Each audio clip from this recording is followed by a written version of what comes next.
BEd second year, विषय हिंदी, ज्ञान भाषा पाठ्यक्रम। आज हम बता रहे हैं शिक्षा का अर्थ, मीनिंग ऑफ एजुकेशन। विवेकानंद ने कहा है कि हमारी शिक्षा जीवन निर्माण, मनुष्य का निर्माण, शारीरिक, मानसिक, नैतिक, आध्यात्मिक, चरित्र निर्माण तथा विचारों को आत्मसात करने वाली होनी चाहिए। उनके वास्तविक शिक्षा वह है जो सामान्य जन समूह को उनके जीवन की कठिनाइयों से संघर्ष करने लायक बना सके तथा विभिन्नता से एकता खोज सके।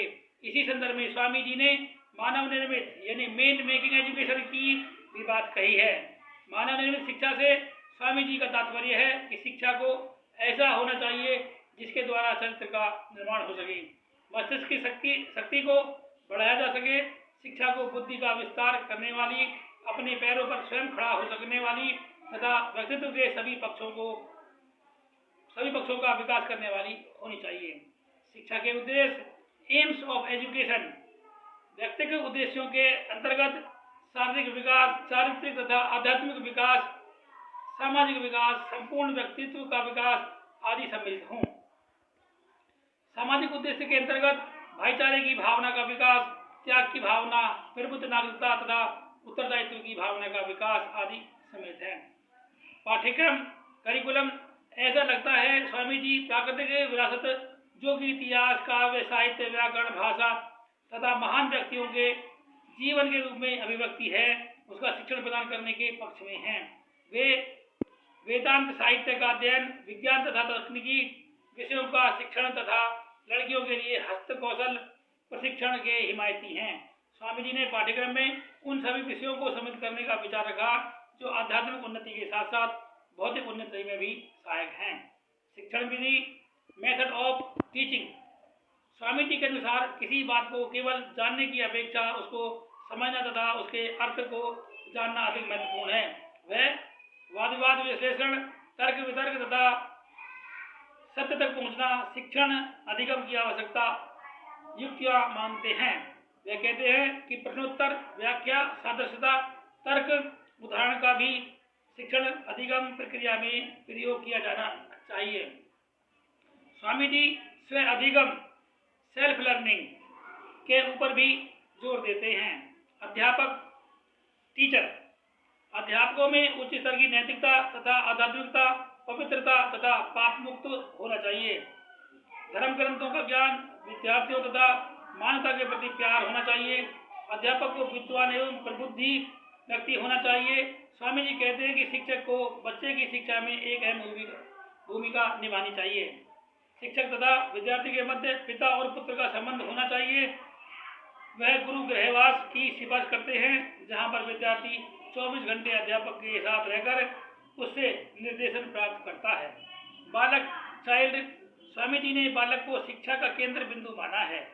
उनके मतानुसार बालक पेड़ तथा पौधे की भांति स्वयं ही स्वाभाविक रूप से विकसित होता है। अपने अंदर जाओ और उपनिषद को अपने में से बाहर निकालो। तुम सबसे महान पुस्तक हो, जपो कभी भी अथवा होगी। जब तक अंतरात्मा नहीं खुलती, समस्त बाह्य शिक्षण व्यर्थ है। स्वामी जी का सुझाव है, यदि तुम उसे एक बार शेर बनने की अनुमति नहीं दोगे तो वह लोमड़ी बन जाएगा। If you do not allow him once to become a lion, he will become a fox. अनुशासन के संबंध में स्वामी जी के विचार प्रकृतिवाद से मिलते जुलते हैं। उनका मानना है कि बालक को स्वशासन सीखना चाहिए। बालक को किसी भी प्रकार का शारीरिक दंड नहीं दिया जाना चाहिए और न ही उसके ऊपर किसी प्रकार का अनुचित दबाव बनाया जाना चाहिए। उसे पढ़ने के लिए पर्याप्त स्वतंत्रता प्रदान की जानी चाहिए तथा प्रेम एवं सहानुभूतिपूर्ण तरीके से सीखने के लिए प्रेरित करते रहना चाहिए। स्त्री शिक्षा, स्वामी जी स्त्री शिक्षा के पक्षधर थे। वे समाज में स्त्रियों की दीनहीन दशा से अत्यंत क्षुब्ध थे। उनका मत था कि स्त्रियों को समाज में समुचित स्थान मिले, समाज में उन्हें आदर व सम्मान की दृष्टि से देखा जाए। उनका मानना था कि देश के उत्थान की दृष्टि से स्त्री शिक्षा पर पर्याप्त ध्यान दिया जाना चाहिए।